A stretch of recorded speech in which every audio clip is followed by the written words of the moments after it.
This is Amanda Edwards, and I'd like to welcome you to the Edwards Empowerment Talks. This podcast provides a platform to empower individuals and the community by showcasing stories of resilient people who have refused to let life's challenges prevent them from achieving their dreams. The Edwards Empowerment Talks will also highlight the work being done in the community that will help to positively shift the trajectory of this nation. Through stories of adversity, perseverance, drive, struggle, and success, the podcast will empower others to believe in their dreams and pursue those dreams despite whatever challenges may come their way. It is also a vehicle to equip the community with the tools necessary to be the change they want to see. I welcome you to tune in. You don't want to miss this. Well, hello, everybody. It's Amanda Edwards, and I want to welcome you to the next episode of the Edwards Empowerment Talks. This week, we have a very special guest. Of course, you know this is Women's History Month, but we have a very special guest who has blazed trails as a woman, as a millennial, and as someone who is seeking to uplift other women and also other millennials. And so I want to applaud her for her work with her agenda and just let you guys know a little bit more about Miss Rhonesha Byng. Rhonesha, thank you so much for being with us today. I'm so excited to have you not just here with me today, but also in this very special month where we celebrate women. Yes, it's such an important month, Women's History Month. I love it when it comes around because people all of a sudden remember like, oh, we need to talk about women. About women all year. So welcome to the party. Well, we are here. We've got a front row seat. And one of the things that I love to do with my guests, and a lot of the time we see what people have accomplished, and we also, admire what people have done and what they do and say, oh, I want to do that, or I want to be like her. But sometimes it takes a lot for people to get to where they are. Not sometimes, it does take a lot. And I like to kind of pull the layers back on people's personal stories so that we can all appreciate what it took and what it takes.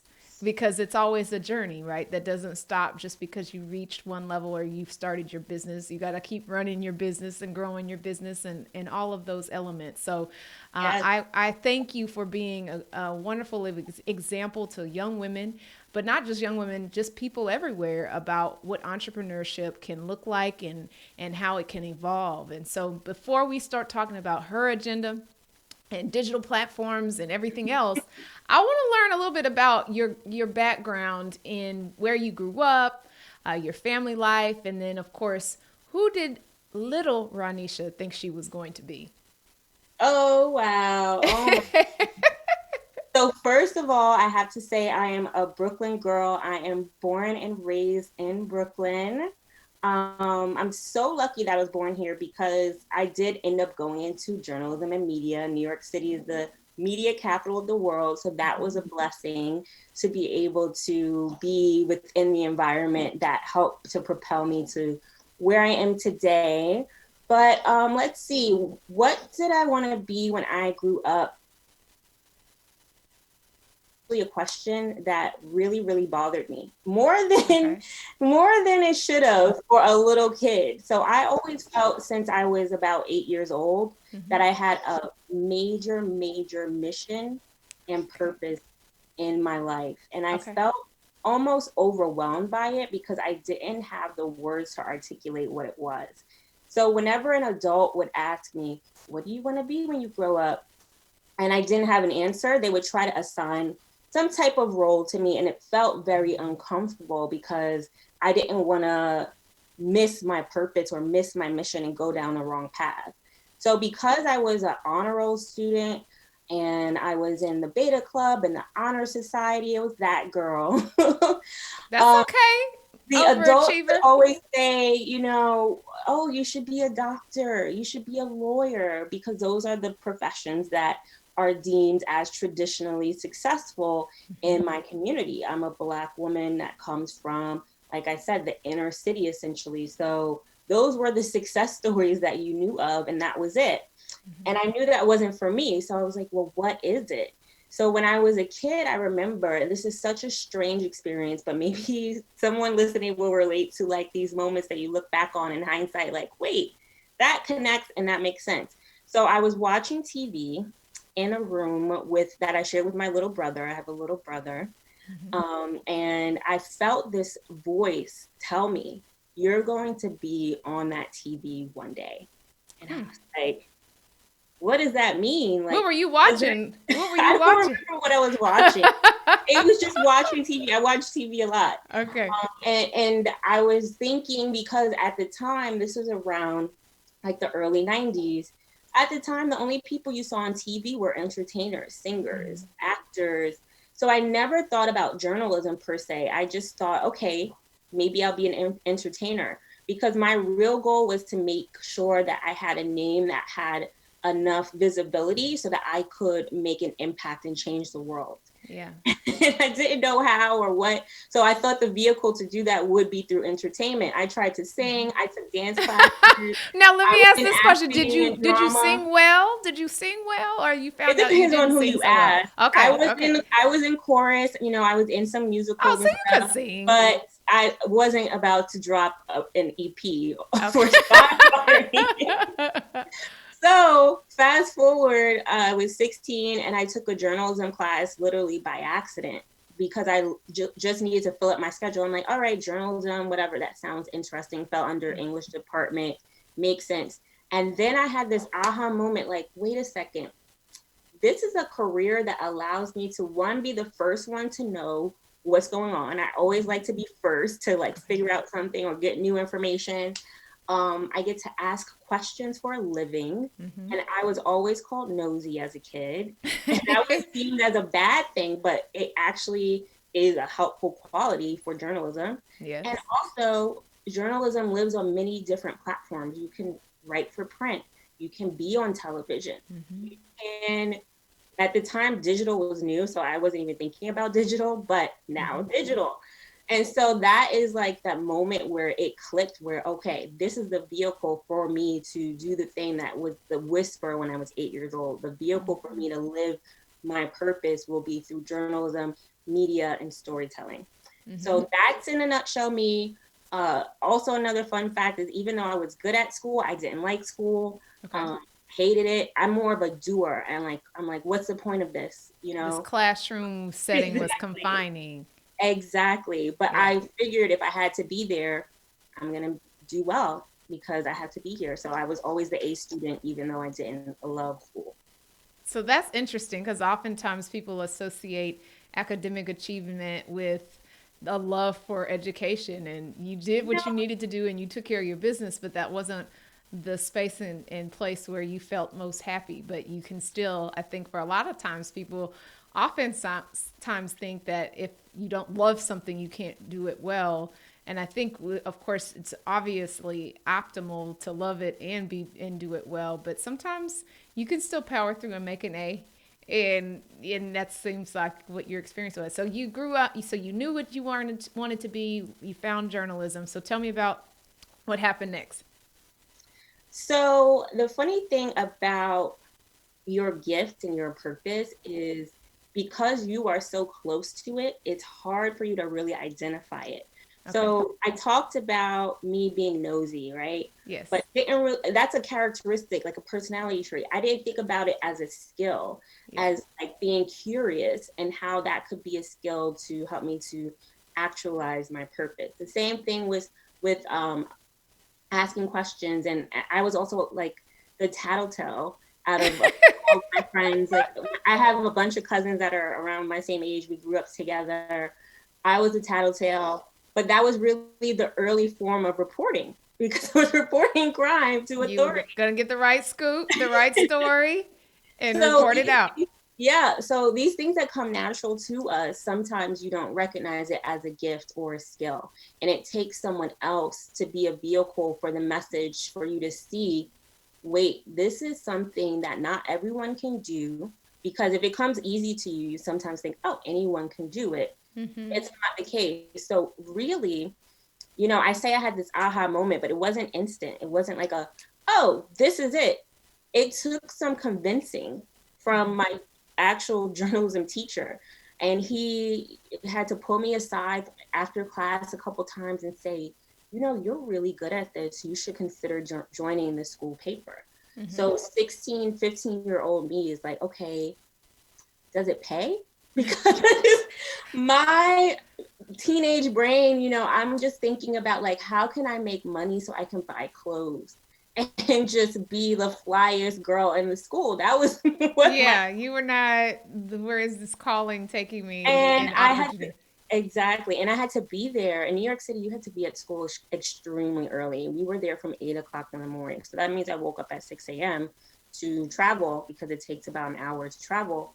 So he's like, stay after school. And I'm like, no, I don't think so. I've been here too many hours. It took a while. And then after some convincing and also realizing I needed something to talk about for college applications at some point, I decided to try it out. I went to the first meeting of the high school newspaper. And from there, I just hit the ground running. Like once I recognized the power in telling stories, and also once I didn't limit myself to only the after school newspaper, right? Mm-hmm. So this teacher was very involved in the whole journalism community. So he actually plugged me into a high school journalism workshop run by the New York Association of Black Journalists that still runs today. It's called First Take. Okay. And that allowed me to spend my Saturdays at LIU, Long Island University, and work on real stories like that I cared about. Like I got to write a profile interviewing Chris Brown. Oh, wow. And so I was assigned a mentor who was an entertainment editor at the Associated Press. She showed me the process of reaching out to publicists and doing the work that you need to do to not only just like study and research, but like to make the connections to get access to the subject for your story. Once she showed me that, I'm like, wait a second, all you have to do is look someone up and find their email or their phone number and call with a request and you can get it done. You're like... So from that moment, I was just hitting the ground running. And I started as a teenager covering red carpets. I covered press events. I covered Gordon Parks' funeral. Wow. I interviewed major stars like Fifi Dobson and Lenny Kravitz. Wow. There's so much that happened to me all in that time period because I was so hungry. I really was fueled by this is what I'm meant to do with my life. And I was just fascinated by the fact that all I had to do was ask. Like the access, there was no limit. Were you doing it under the umbrella of what umbrella were you using, or were you just doing it as freelance and they were doing the interviews, or what? So it was a few different avenues that I had. So my high school newspaper was one, but that wasn't what I was using for these like celebrities and red carpet. I was also part of an online teen newspaper in New York City called Harlem Live. Okay. And that experience was really like a newsroom. You would come in after school and the guy who ran it, his name is Rich, would just say like, you're going to cover this, you're going to cover this. Or he would send us to do what's called Man on the Streets, where like we would take a topic that was happening in the news and have to go up to people and ask them like, what do you think about this topic? And for me, even though I knew this was my purpose and I wanted to do it and I wanted to get the experience, it took a lot because I'm actually a shy person. People don't realize this. I'm like not the one that's going to be in the middle of the room, like, look at me, let's have a conversation. I'm very reserved and quiet. I like to just observe people. I don't really like to be in the mix. So it took a lot and it helped me to grow just as a person, as a young woman, to get out of that bubble and that shyness and that barrier that was keeping me from having the courage to actually like speak up and go up to strangers and make requests and things of that nature. So I'm going to pause and ask you two different questions because I think this is also important for people. So sometimes we end up in professions or jobs that are not necessarily in line with where we derive energy. And so in your space, it's very much an extroverted type of activity, right? And you sound like you might be an introvert. I might be wrong about that. And so there's so many different types. Yeah. And so sometimes you have to learn how to adjust and just you kind of correct on the back end. I know for me, I have always, everyone assumes because I'm very loud that I'm an extrovert, and I do like people, that I'm an extrovert, and I have truly been an extrovert, but always borderline, like very close to introverted. And so when I do get in my head, I'm in my head, and I can be very quiet at times, and people it's an interesting thing to kind of see how you change over time. Because now I find, even though, like I said, I'm in an introverted space professionally and in my life, I tend to, have a lot of introverted tendencies. I don't know, maybe after the pandemic, I'll realize I'm a full introvert. I don't. I was just talking about this the other day. Have you converted? Yes. Like, how am I going to go back to outside life? You're like, what's going to happen with human contact? So that's one piece. And the other piece of that I wanted to address or ask for you is this. Where did you get the confidence? Did you have challenges with thinking, oh, they're not going to talk to me, I'm just fill in the blank? Or did you have an innate sense of confidence? Because I always like to hear what motivates people, where their confidence comes from, or in order for other people to kind of be able to tap into that. I think the confidence came from just knowing that this is what I'm meant to do with my life. Like feeling like it was sort of like a divine mission. Mm-hmm. In addition to that, it was also the fact that in putting myself in these situations and in these environments, I was exposed to women who were journalists, who were producers, who were publicists, who were editors, mm-hmm. that looked like me. And I could see powerful Black women who were calling the shots, making these decisions, making things happen. One of my first internships was with a woman named Rakia Mays. Mm-hmm. And, on the highlight reel is she was a radio host on like some of the biggest stations in New York City, Kiss FM and Hot 97. She also was a part-time managing editor at an independent magazine called The Ave.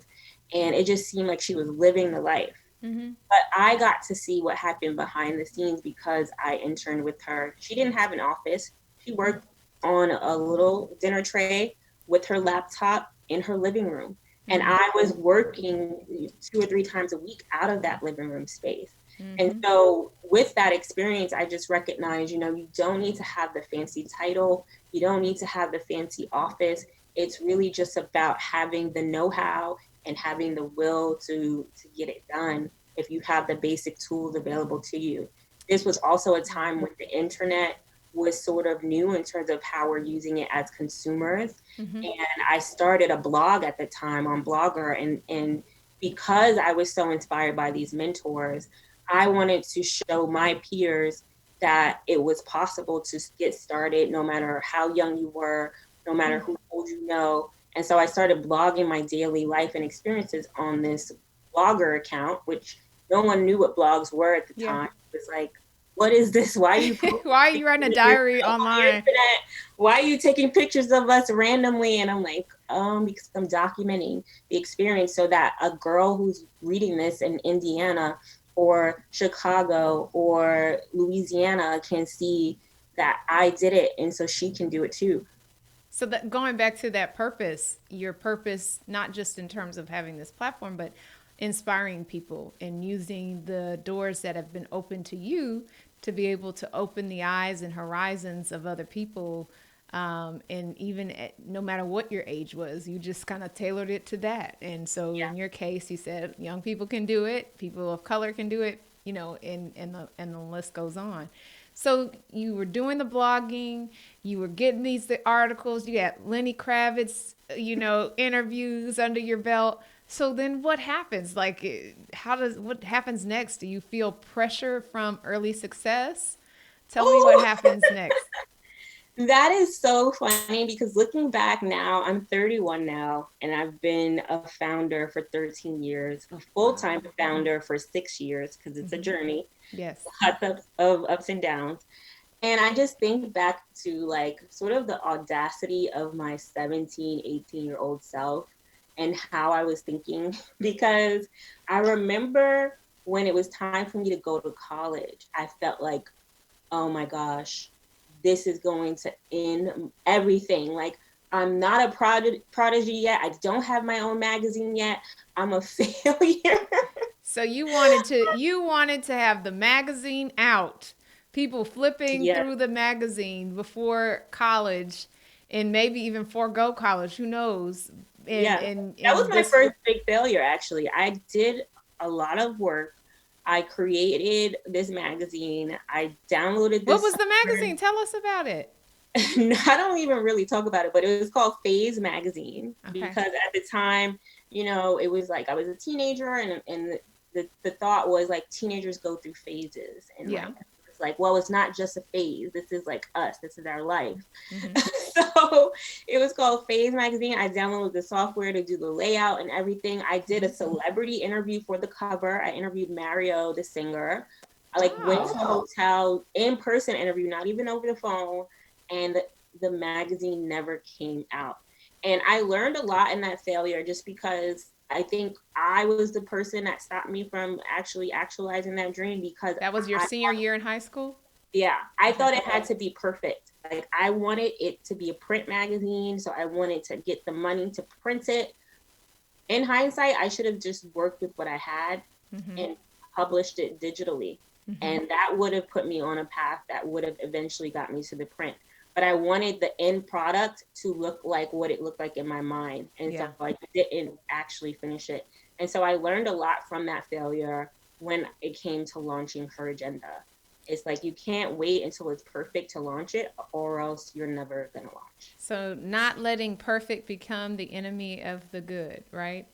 And Exactly. sometimes we, as perfectionists, suffer from this as well. I am definitely a perfectionist and have been a lifelong card carrying perfectionist. And it's something that, it's very double edged because in your pursuit of excellence, people are happy that they know they can trust something with you and you will deliver what they anticipate and all those things. But sometimes that slows down the process, or sometimes it can be more challenging if you want to make sure you've got all of the pieces in a row and the product the way you have envisioned. So I can definitely appreciate that and appreciate the fact that you took away a very significant and substantial lesson, but very early. I mean, the nice part about you trying these things at such early ages is that a lot of us, are learning things for the first time, well into our adulthood. And here you are learning very adult lessons as a teenager. So I applaud you for that. So how did you, after that setback, because I won't call it a failure, I believe that there are setbacks, but not necessarily true failures unless we give up on ourselves. But in your case, how did you let that experience either inspire you? Did you take some time? You needed to lick your wounds? Or did you think, I'm done. I never work in this town again? Tell me a little bit about how you woke up the next day, or if it was gradual circumstances, eventually made a decision that you were going to keep pushing or dreaming more boldly.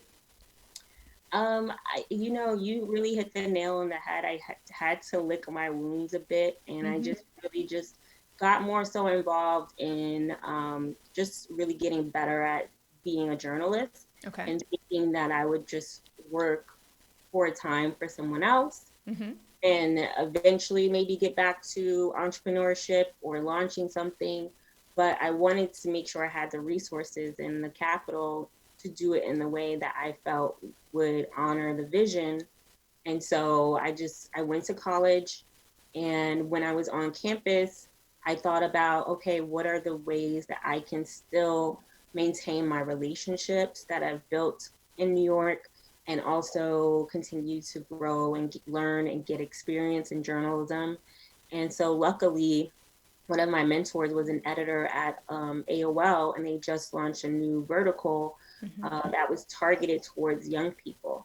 And so I was able to come on as a writer for that platform. So that was really great and a big confidence boost because it was sort of the first time I was getting paid to write for someplace. Yeah. So that was major. And I also was able to maintain those relationships in New York, just through different creative ways. Like I would send a quarterly newsletter to my mentors, like, here's what's going on, here's what the projects that I'm doing, here's the stories I'm working on. In addition to social media was new at the time, but I started to just post and share my work and my journey. Mm-hmm. And that's something that is really important too, and something that I learned after I finally did launch Her Agenda. And it wasn't perfect in the beginning, but you have to let people sometimes see the ugly and come on the journey with you as you evolve and elevate the product to better align with what your original vision was.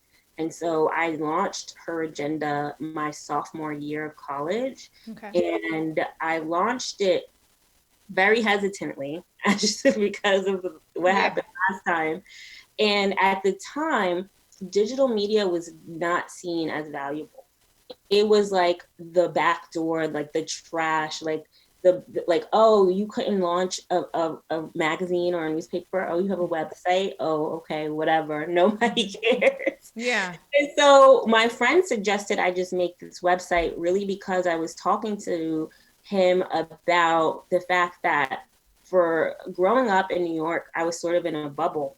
Mm-hmm. And again, getting all that early access as a teen, I genuinely thought that women were equal to men, mm-hmm. and that women were running things, because that's what I saw. Mm-hmm. And I wasn't taught anything else in history class. And like, no one talked about patriarchy and the fact that women are not equal to men in positions of power or pay or all these things. Mm-hmm. So I took a women's studies class.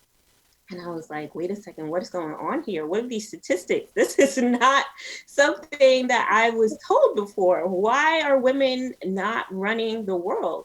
Yeah. And I connected that to the fact that I also saw that often when I was doing stuff, I was the youngest, mm-hmm. or I was the only girl or something. And so I connected those two thoughts, like, okay, there needs to be something that actually puts more images of powerful women in the media ecosystem, because if you cannot see it, you can't become it. And you don't see these powerful women's stories told. And again, this is before social media. So someone like a Shonda Rhimes, you didn't know who she was unless you were like a nerd and you looked up after you saw her name in the credits who she was. Mm-hmm. Nobody would know. And I thought, like, these women who are bosses behind the scenes deserve mm-hmm. to be elevated in the same way that you would read about like a celebrity, like a Beyonce. Like, well, who's Beyonce's publicist? Mm-hmm. Who's her manager? Like, we want to know, we should know their stories.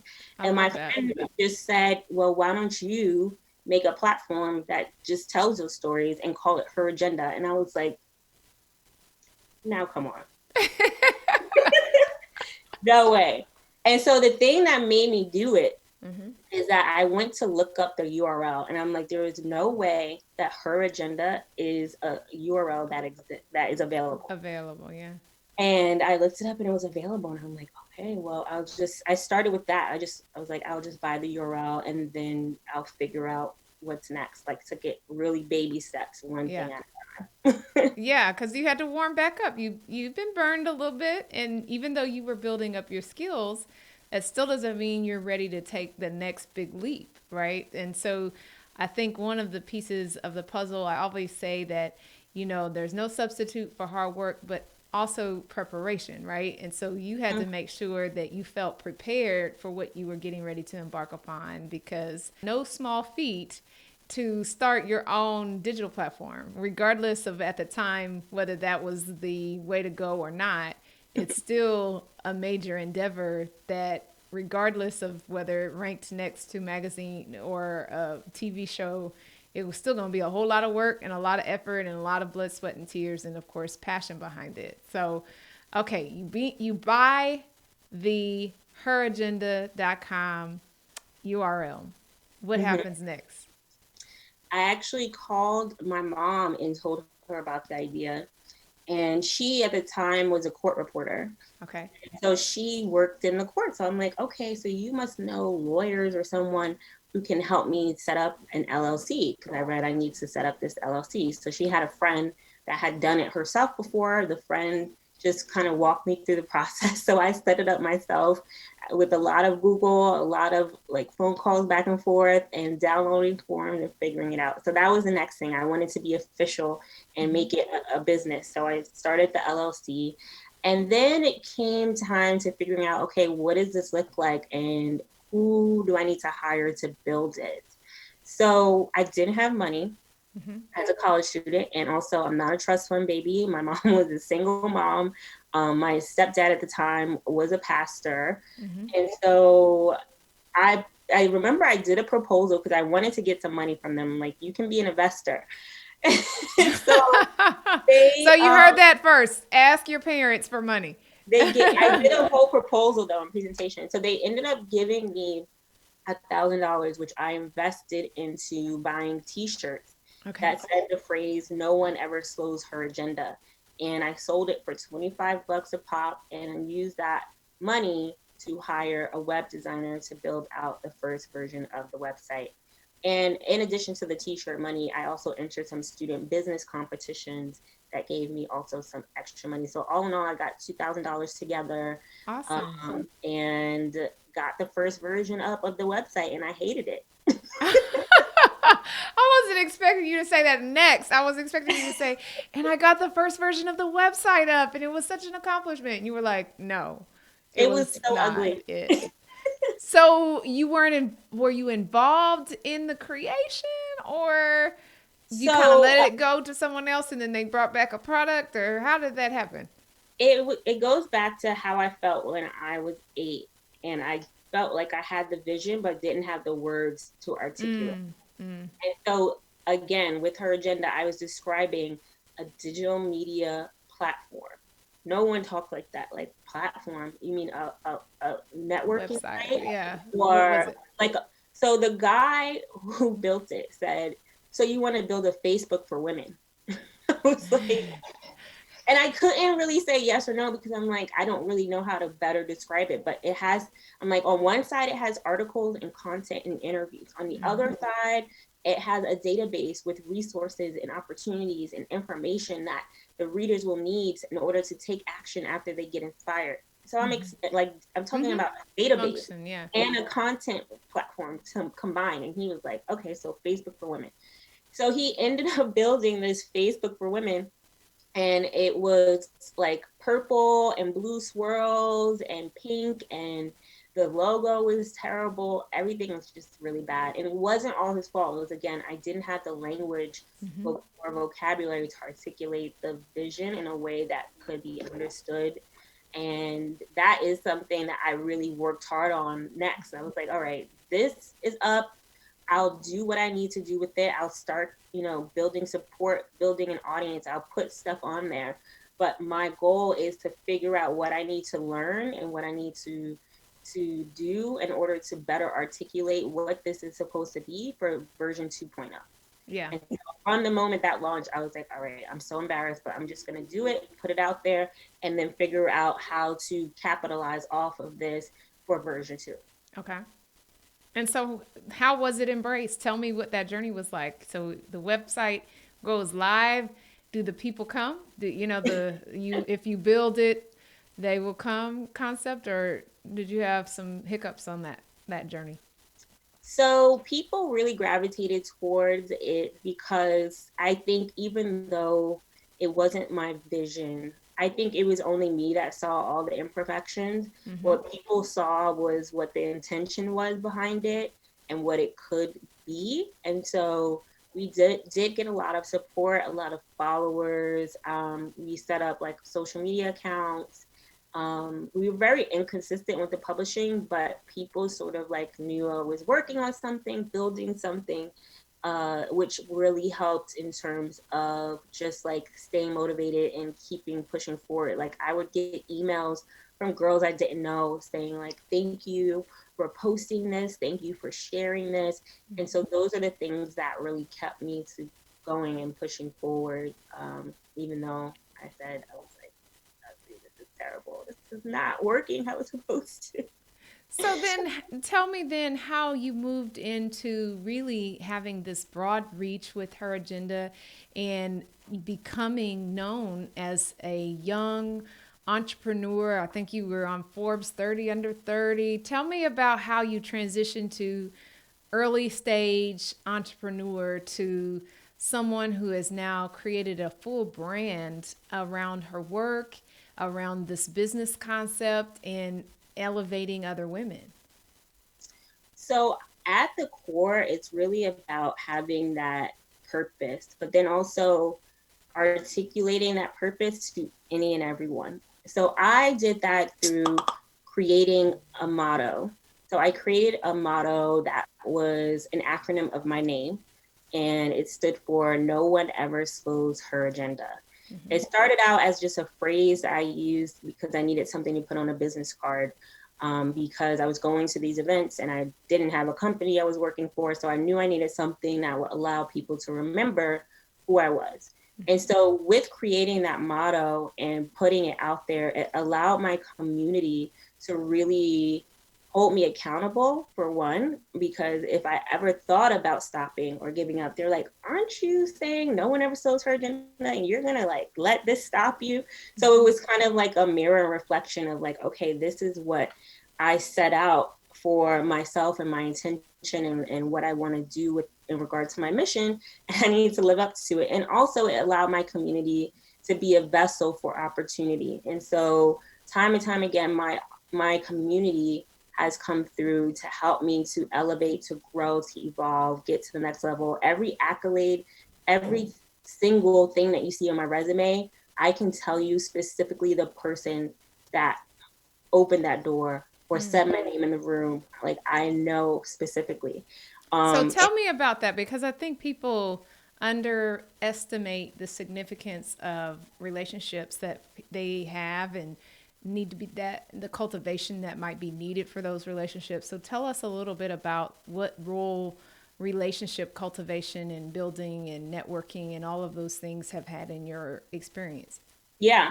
Well, first, you cannot be afraid to vocalize your goals. And I think one thing that I really believe is that most people want to help you. You need to show and tell them how. And you show and tell them how by everything that you do. From the moment you introduce yourself, how are you introducing yourself to people? What are you sharing about yourself? It doesn't have to always be the same blanket elevator pitch. It's going to change and shift depending on who the audience is, right? So you need to be mindful of that.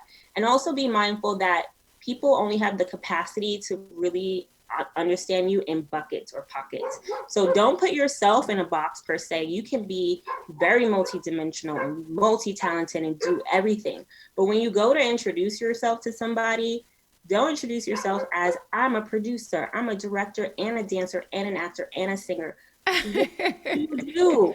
You need to pick one for purposes of this conversation, please. Thank you. Don't get it. And so if people don't get it, they can't latch onto it. If they can't latch onto it, they cannot be a resource or a vehicle or a vessel for you. So, and I think that's really an important detail, and as well as the fact that not being afraid of communicating. In my world, being in politics and public service, people are so afraid to say that out loud, because it's like, I'm not really running yet. Like they're just very timid about that. And so if that's something you're interested in, you should say it so that you don't know who you're talking to. And that person, I mean, obviously you have to use discernment and judgment, but I thought that was a very interesting point. And I love this point about the buckets, because when you start naming all of the things like dance and singing and karaoke and producing and acting and they're looking at you and they're glazing over. Their eyes are glazing over. So,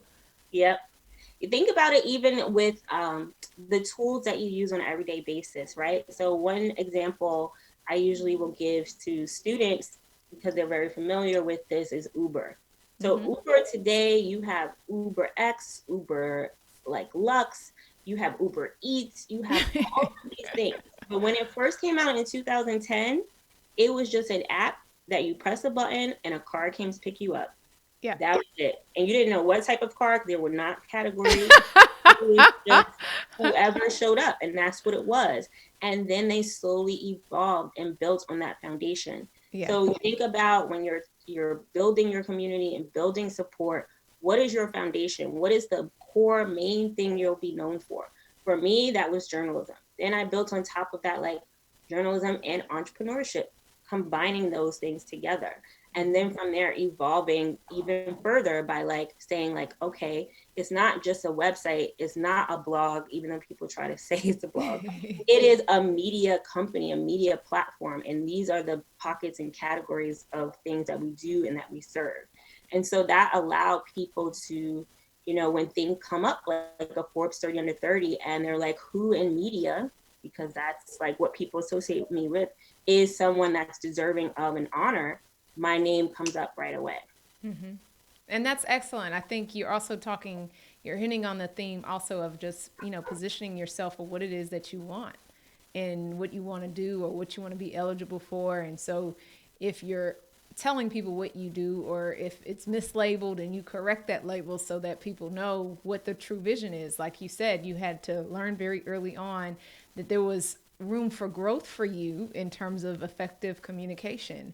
And so now, of course, now that you have focused on, sometimes when we focus on areas of improvement, we don't like to talk about the subject, but if you don't correct, you won't then get the Forbes 30 under 30, because now you've learned how to properly communicate what it is that you do, what you're trying to achieve, and the platforms and the spheres that you occupy. So when you communicate that effectively, someone then says, oh, I think I heard, isn't that Rhonesha? Okay, let me call her. And so that's a key example of kind of that evolution and growth that's required as we continue to move along our journeys. No matter how successful we get, we all have opportunities for growth, and focusing on how to improve that can make us ready for the next level. Yep. And there's a lot of vulnerability in that. You have to really be willing to admit what you don't know, be willing to fail or not fail, be have a setback. Have a setback. To have setbacks in front of people. Yeah. Because it's not going to happen in your little private bubble. Yeah. Your growth happens through the feedback and the criticism that you'll receive, and you need to take that and be able to filter that and learn from it, or maybe discard it like, oh, they don't know, they haven't caught up. Like Chloe and Halle, like people finally caught up to them. Yeah. Now that everyone is like loving them. They've always been doing this level of work, but people didn't like see them. Yeah. But then also talk about that, because sometimes we look for instant recognition, instant acclaim. And I know that you've had a journey where you were younger than a lot of others, but everything wasn't instant. Talk about that ability to persevere and be unnoticed for a moment, like in that example. First of all, being unnoticed is the best time to learn, to grow, and to build. So I actually sometimes miss that, because at a certain level, you sometimes feel like when you're creating that everyone's watching you. Yeah. Which is not the case, really. That's just it's just a smaller audience. But yeah, you have to really, it's hard because you have to really think about like, what are my motivations for pushing forward? You have to really be willing. I just saw a video the other day of someone, his name is Kev on stage. He was talking about like people ask him a lot about making podcasts and like what advice he has. And he said, you have to be willing to do 100 podcast episodes at a high level that you put a lot of blood, sweat, and tears into, that nobody will hear. And I was like, wow. People don't realize that you cannot focus on the popularity. If that is what is motivating you to produce or to create, you're not going to sustain. It has to be something outside of you, bigger than you, a mission. Because when I first launched Her Agenda, I was not getting millions of page views. I was getting like 5, 20. Yeah.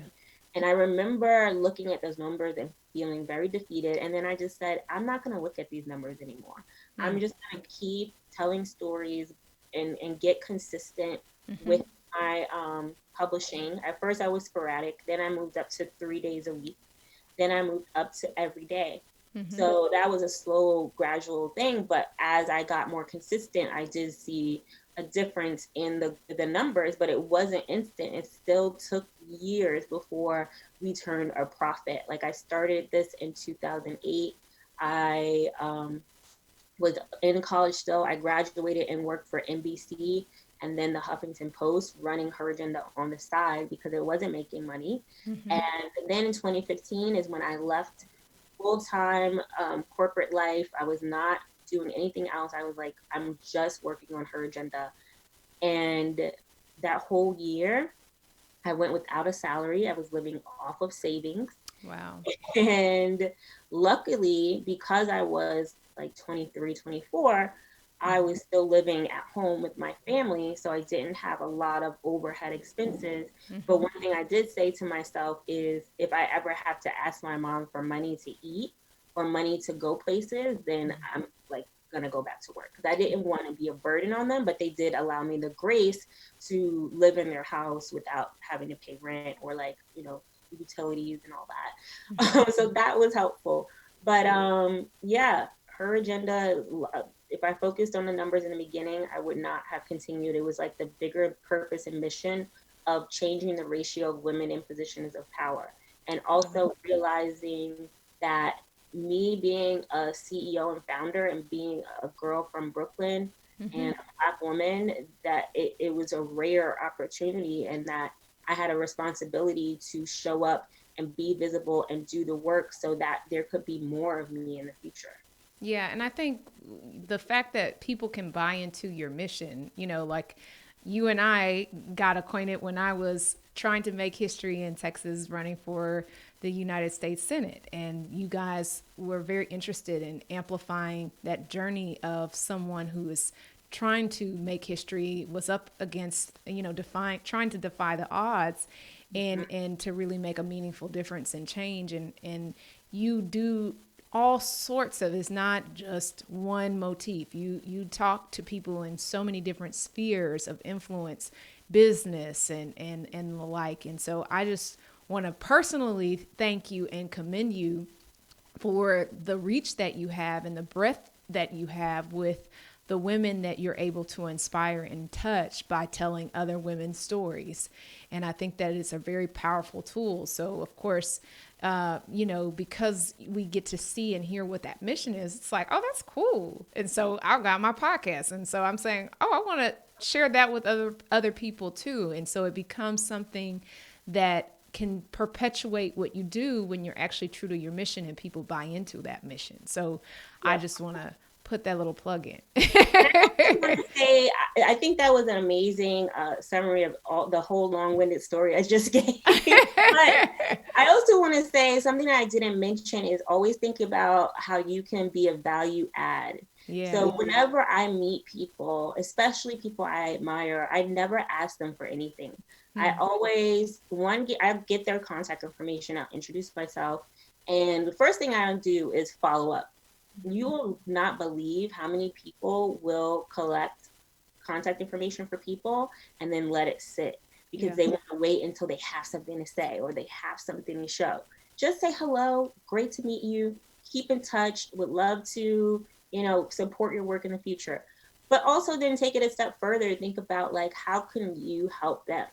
Because so many people ask them for stuff, right? So think about how you could help them and be of service. And I think being of service, even through my mission with her agenda, being of service to my network and my community, I'm always thinking about how can I tell your story? How can I amplify your work? How can I help push you forward? And that's really like the essence and the ethos of everything that I do. And I think that really helps to build your community and also helps people to want to help you even more. No, I think that you hit the nail on the head with that. And I would like to ask you in terms of kind of the next frontier, what motivates you and what's propelling you forward? And then how do you not allow any negative energy or negativity or self-doubt to creep in as you're forging that path for yourself and kind of creating it as you go along, right? Because there's not a roadmap for what you're doing. Yeah. And that the fact that there's no roadmap in the beginning was so hard because even my mentors couldn't help me. They were like, so do you want to take this editor job over here? Like yeah, they were I can introduce you to someone else for something else, but I don't know. They were trying to help me by giving me a job. And I was like, I need a job. I need an investor or a developer. Do you know any of these people? I can't. I wish I was a fly on the wall in some of these conversations of like, oh, that's interesting. Here's a card for someone I met that could help you with that job. Are you interested in that? Yeah. And you're just like, but I say that to say sometimes you'll share your dream with people and they could have the best intentions, but you might feel like their response doesn't match like the support that you wanted. But that's really because they care about you and they love you and they want you to be safe, right? So with entrepreneurship, it's very uncertain, it's very just unstable. And so if you're sharing that dream with people and they're like sending you jobs still, even though you're like, I'm an entrepreneur, do it. Just think about it as like they're trying to do what they can. Did they type emails that say, I know you're an entrepreneur, but here's a job? No, they were just ignored it.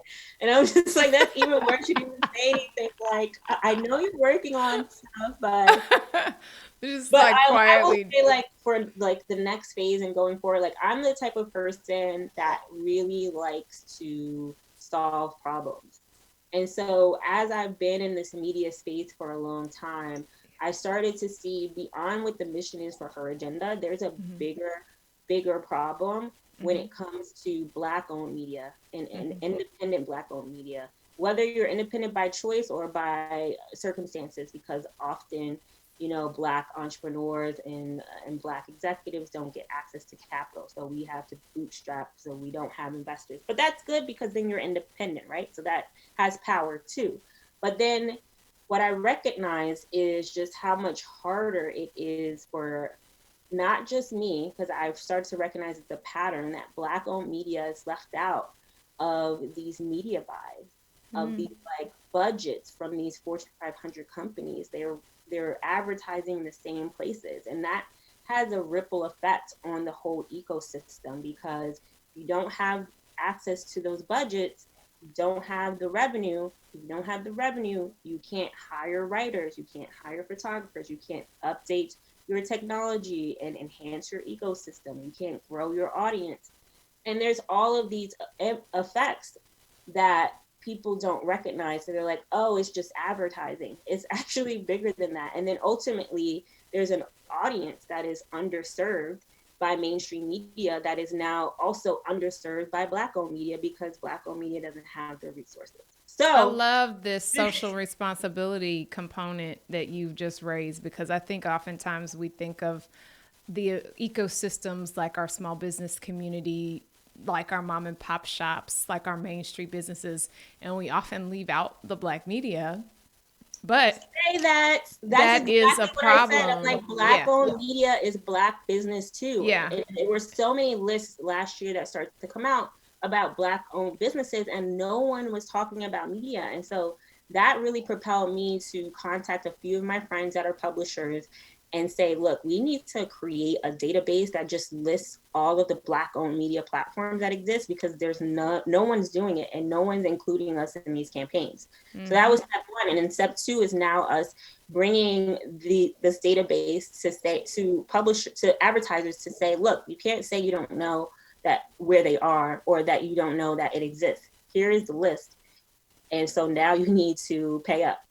Yeah, and I think that speaks to the timeliness of the issue of equity, right? Because we have seen so many of our big corporations and small businesses and small corporations even, writing statements, making pronouncements about how they disavow racism and how they support equality and equity, and really, truly, it's not about equality. We know it's about equity in terms of having the opportunity to thrive. And if we are providing the resources necessary so that our small businesses can thrive, our Black media can thrive, as opposed to just saying, well, I gave the same amount to everybody, or, some amount that's not going to have a meaningful impact, I think then we're doing ourselves a disservice with the moment that we're in, because I think part of having wisdom is understanding the time in which you're living. And if you understand that, then you can understand how you can be of value and add value to the challenges and the problems that you are making statements about solving. And so I think in this moment, I really appreciate you saying that. I've been guilty not to think about that as when I'm talking about my Main Street businesses, I don't necessarily say, and we got to get somebody from media in this representation. So you, just from having this conversation, I'm saying, yeah, why do I separate media in my mind from small business? It is small business. I know that intuitively, but in terms of when you're thinking about how that gets, framed, when we talk about business opportunity and procurement, the next question I would have then are we including media sources in that list? And I think that's a really, really important and impactful thing that you just highlighted for me, because I will work on that myself, because I advocate for small black businesses to be part of a new model of a more equitable distribution of resources. And I think the media is part of that as well. So look at you teaching me and no, empowering me. I think that there's a switch that needs to be flipped in a lot of people's minds. And so part of what we're going to do is create an educational campaign to just educate the public of how they can support these organizations, these platforms, because it's really just as simple as just remembering that they're small businesses, or just clicking subscribe, or just sharing their work. And then there's an ad side to it too, but I think the public also plays a large role in making sure that these companies are uplifted. A lot of the power they get is through their reach. And so if you actively make a point to support them by purchasing a copy of their paper or going to their website on a weekly or daily basis, that can help to move the needle as well. So anyone listening can actually go to blackownedmedia.org to see the database and also learn more about ways to support. That's awesome. Well, I appreciate you, and I appreciate the wisdom. I always enjoy our exchanges, and this one is no exception to that. I'm really proud of the work that you're doing, and I'm inspired by the impact that you do have on others. And I also cannot wait to see what you decide to do next. So thank you so much for joining me today. And obviously people have heard us over and over and over talk about Her Agenda. If people want to find you, if they want to learn more about Her Agenda, where should they go? They can go to heragenda.com, and we're also on Instagram and Twitter, and our handle is Her Agenda. Awesome. Well, I can't thank you enough for being one of my special guests during Women's History Month. And like you said, we should be honoring women all throughout the year. And I thank you again for your story. I know that it will impact others and inspire others to really do what they need to do in order to achieve their boldest dreams. So that wraps up this episode of the Edwards Empowerment Talks. I look forward to you joining next time. I would like to extend a special thank you to the Texas Signal for its support of our podcast.